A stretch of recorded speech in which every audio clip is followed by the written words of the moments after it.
Please keep watching TNN 24.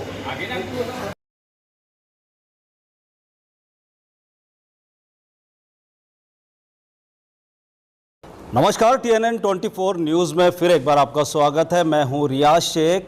एक पत्रकार अपनी ईमानदारी से अगर वो कार्य करता है तो उसका सबसे बड़ा मान और सम्मान होता है पुरस्कार। वो पुरस्कार जो देश और दुनिया में उसे इज्जत की निगाह से देखा जाता है। हम इस समय जलगांव में हैं, जहां फारूक शाह नोमानी की वो संस्था जिन्होंने आज 38 से 40 छोटे और बड़े पत्रकारों को पुरस्कार दिया, मान दिया, सम्मान दिया।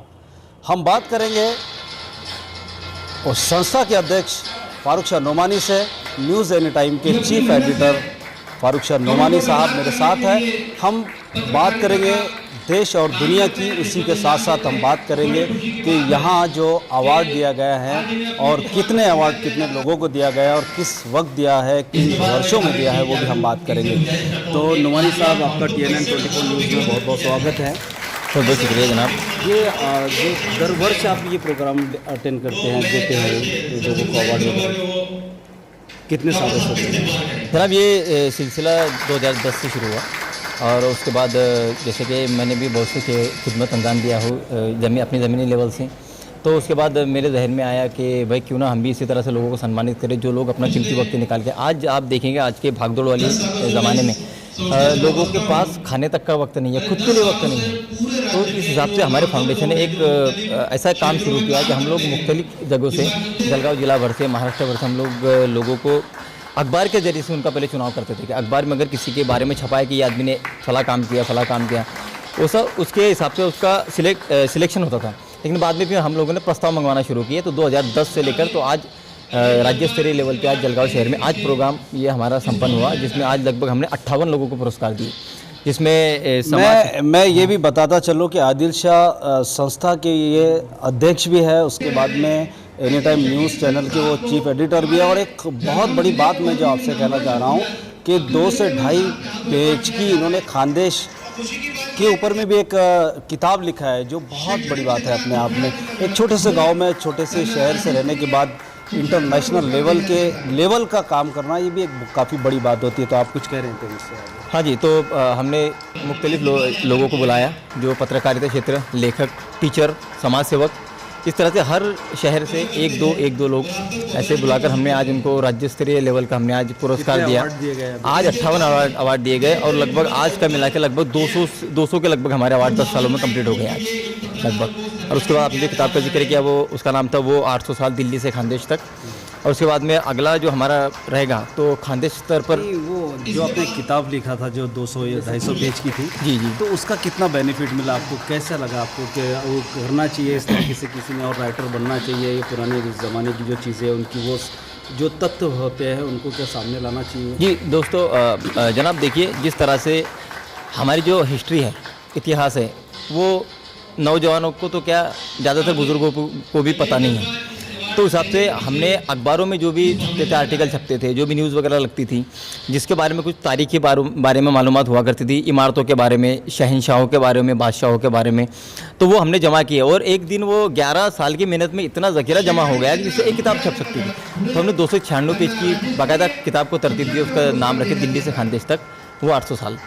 और उसके बाद में फिर अच्छी खासी प्रतिक्रिया आई लोगों की, क्योंकि लोगों को उसमें बारीक से बारीक बातें मालूम पड़ी।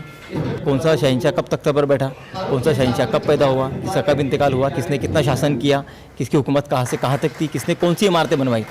इस तरह से उसमें डिटेल बारीक से बारीक चीज़ों पर उसमें हमने रोशनी डाली है। ये थे हमारे साथ में फारूक शाह नोमानी साहब। सही बात है कि इतिहास की मालूमात रखना काफ़ी ज़रूरी होता है। हमारे साथ जावेद सर भी है, जो संस्था के उपाध्यक्ष भी है, हम उनसे भी बात करेंगे। और काफ़ी अवार्ड्स जो है इन्हें मिल चुके हैं। दोस्तों, अवार्ड्स के पीछे इंसान जो काम करता है वो अवार्ड्स पाने के लिए नहीं, वो काम के पीछे अगर अपना फुल टारगेट करता है तो अपनी अपॉर्चुनिटी उसी को समझता है, तो अवार्ड जो है वो ऑटोमेटिक उसके पीछे दौड़ते हैं। तो जावेद साहब, TNN 24 में भी आपका बहुत बहुत स्वागत है।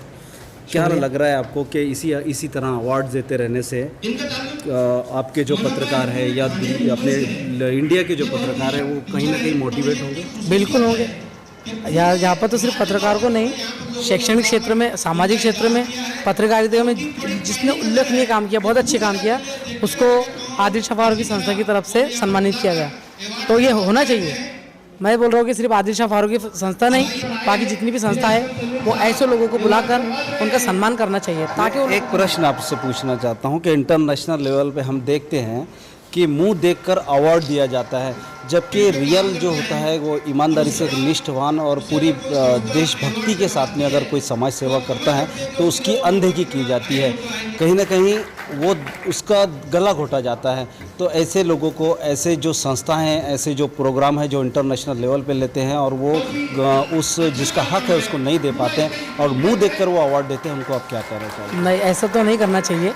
जिनका हक है अवार्ड्स लेने का, इंटरनेशनल बोलो, नेशनल बोलो, वो उनके तक पहुंचना ही चाहिए, ताकि वो मोटिवेट है और अच्छा काम करे। देखो, ऐसे लोग जो कुछ काम नहीं करते और ऐसे लोगों को अवार्ड्स मिल जाता है तो उसको खुद को तसल्ली नहीं होती। तो वो तो नज़र आता है दुनिया में कि उसको अवार्ड्स मिला है, लेकिन हकीकत ये होती है कि उसको खुद को तसल्ली नहीं होगी। और अगर कोई ऐसा बंदा है जिसने 10 साल काम किया, लेकिन 10 साल के बाद अगर उसको एक पहला अवार्ड मिलता है तो यकीन मानो उसको तसल्ली होगी।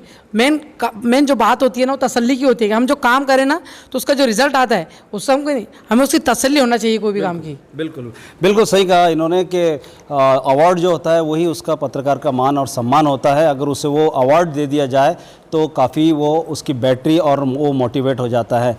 मैं कैमरामैन संजय तिवारी के साथ रियाज शेख, TNN 24 न्यूज़।